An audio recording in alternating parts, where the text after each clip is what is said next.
dans l'épisode précédent. Fermement décidé à financer par ses propres moyens l'opération qui lui rendra la vue, le petit Luciano fait du porte-à-porte malgré les avertissements de son père. Pourtant, il ignore qu'avec l'aide d'un enfant cul-de-jatte, Daniel a vendu son frigo pour entrer dans la vieille ville. Désormais seul dans la double cité, parviendra-t-il à percer le secret du jus jaune ? Règle numéro 1. Il faut payer pour entrer dans la vieille ville. Règle numéro 2. Il faut payer pour en sortir. Règle numéro 3. Tout objet qui touche le sol de la vieille ville appartient à ses habitants. Grâce à Filippo 21, un gamin infirme rescapé des enlèvements de Galerne, Daniel avait réuni assez de piastres pour pénétrer dans le cœur maudit de la double cité. Maintenant qu'il y était, le voyageur se demandait si c'était une bonne idée. Les faubourgs proprets de la nouvelle ville ne lui avaient pourtant rien appris, et Daniel était décidé à suivre la piste du jus jaune, quoi qu'il en coûte. Entouré par de hauts murs et d'étroites ruelles, il progressait à pas prudents dans la sinistre vieille ville, insensible à la puanteur de l'air stagnant et à l'affût du moindre bruit. Et puis, tout près de Daniel, quelque chose remua dans la pénombre d'un renfoncement crasseux. 5 créatures en haillons jaillirent alors de l'obscurité, encerclant d'un bond l'homme à la tête magnétique. Hideux et déformés, leurs membres tordus essayèrent de l'agripper une première fois. C'était sans compter sur l'extrême agilité de Daniel. Il esquiva l'attaque des mutants et brisa leurs nases difformes avec une vitesse stupéfiante. Entre les guenilles noircies qui protégeaient leur visage du regard des hommes, il entreaperçut l'œil ignoble de l'un de ses adversaires. Daniel y distingua l'éclat d'une colère nouvelle.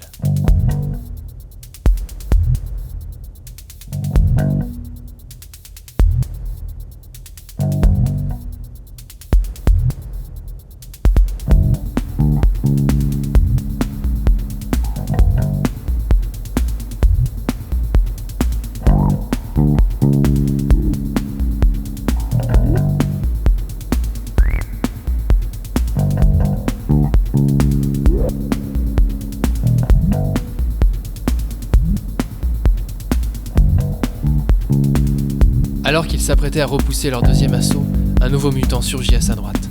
Un mutant colossal. Sa tête et l'un de ses bras étaient ceux d'un enfant, mais tout le reste de son corps n'était que muscles anarchiques et puissance brute.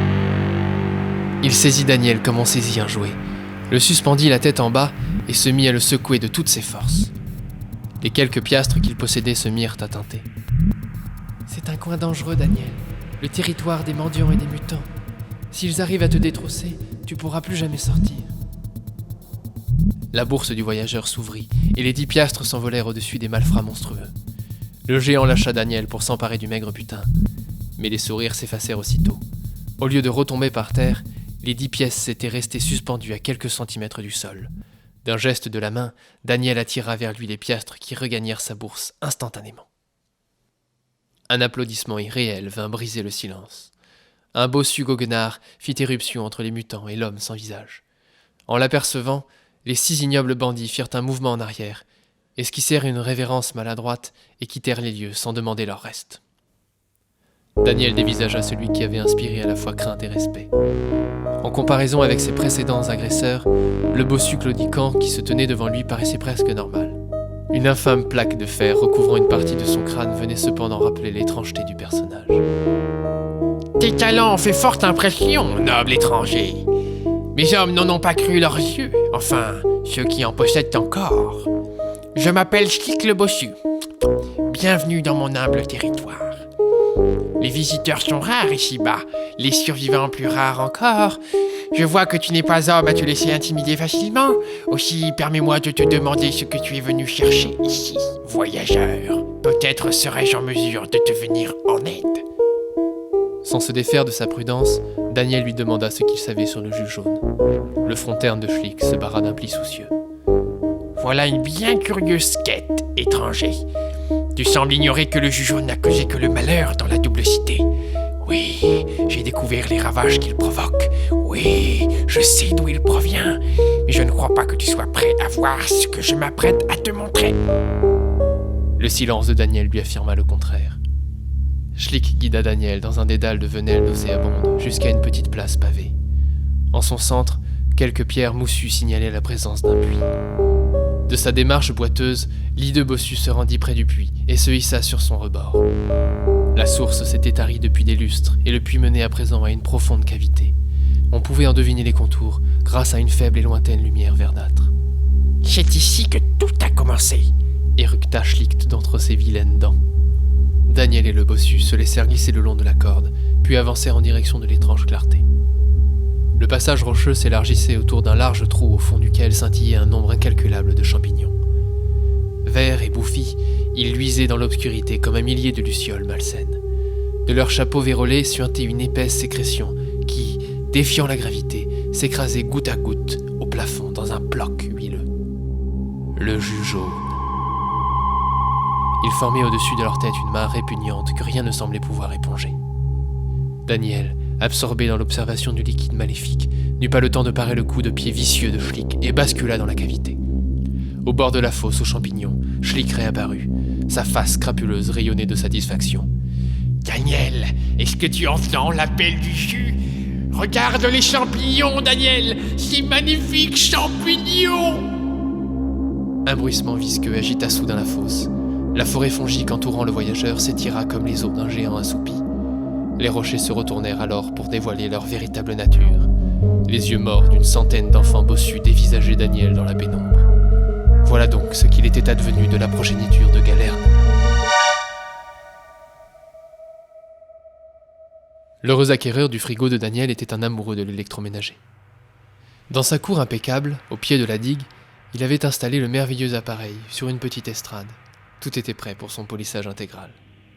Il avait dépensé sans compter, mais à présent le monolithe de pureté était à lui, rien qu'à lui. « Oh oui, rien qu'à moi !»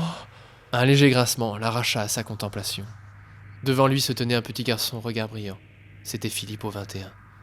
Il inspirait immédiatement la sympathie, et ce malgré son infirmité surprenante. En guise de jambes, il disposait de 2 roues dépareillées, fixées aux extrémités d'un essieu métallique traversant son bassin. « Alors, satisfait de ton achat ?» demanda-t-il, un brin de malice dans la voix. « Si j'avais pu l'avoir pour 5 piastres de moins, j'en serais encore plus content, » rechigna l'autre.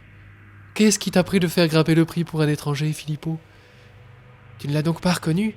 C'était le voyageur que décrit la prophétie. » Et tandis que l'acheteur incrédule retournait au nettoyage du réfrigérateur, Filippo 21 récitait à voix basse les vers énigmatiques de la prophétie. « Lorsqu'on aura pris à Galerne tous ses enfants, arrivera le voyageur porté par le vent. Avec la force des flots, il redonnera au rocher le silence et la paix des jours promis. »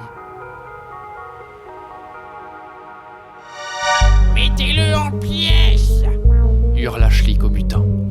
Ils se jetèrent sur l'homme à la tête magnétique. Daniel brisa une stalagmite blanchâtre et s'en servit pour repousser ses horribles adversaires. Agrippé de tous côtés par une multitude de petites mains gluantes, il parvint pourtant à se hisser sur un des petits bossus. Surplombant la marée grouillante de bosses humides, Daniel abattit sur elle une pluie de coups avec son arme de fortune. Dans un glouglou répugnant, des hectolitres de jus jaune s'échappèrent des bosses crevées par sa riposte. Mais pour chaque créature qui tombait, 5 autres surgissaient de la moisissure des parois corrompues. Il bondit sur la bosse la plus enflée qu'il vit et planta sa pique minérale le plus haut qu'il put dans la roche. Une formidable gerbe de jus jaune s'éleva à son seau jusqu'au rebord. Un mélange d'ébahissement et de peur extrême électrisait à présent Schlick le bossu. Daniel se retourna, sans hâte, vers lui. Son visage était totalement recouvert d'une épaisse couche de projection visqueuse. Très lentement, le masque de jus jaune glissa. Les traits impassibles de Daniel réapparurent. La pâleur translucide du jus fit place à l'éclat du métal sans pitié, et le traître comprit enfin que ce serait la dernière chose qu'il verrait. Schlick courut aussi vite que ses mauvaises jambes le lui permettaient. Mais avant même qu'il ait atteint l'entrée du puits, une force implacable le suspendit au-dessus du sol.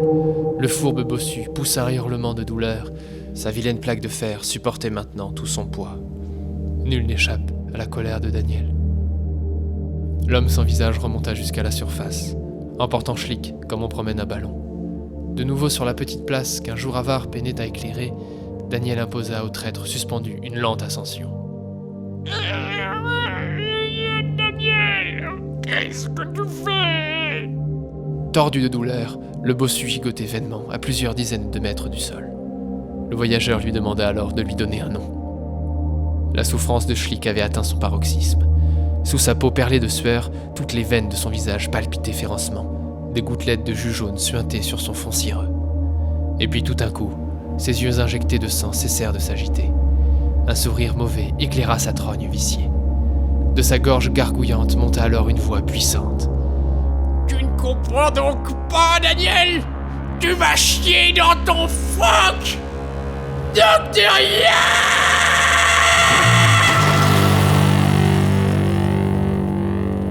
Sa tête vola en éclats dans une prodigieuse détonation.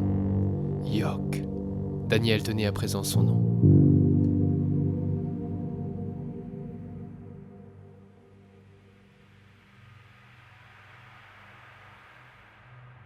Alors qu'il admirait son reflet à la surface étincelante du frigo remis à neuf, l'acheteur fut surpris de voir l'appareil soudain recouvert de poussière.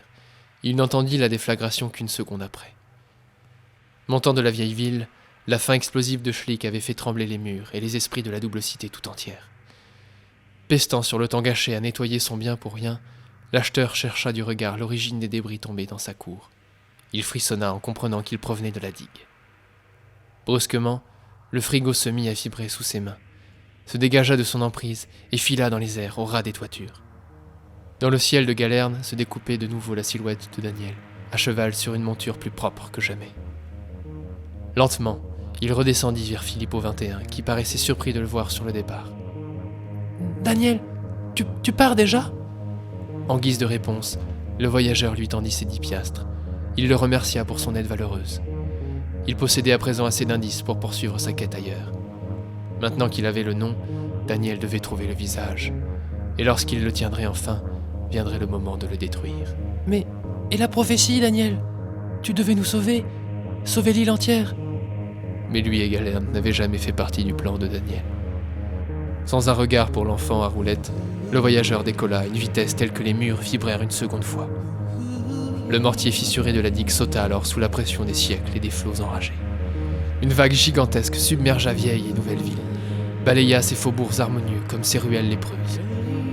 En quelques instants seulement, la tache grise qu'était la double cité disparut de la surface de la petite île.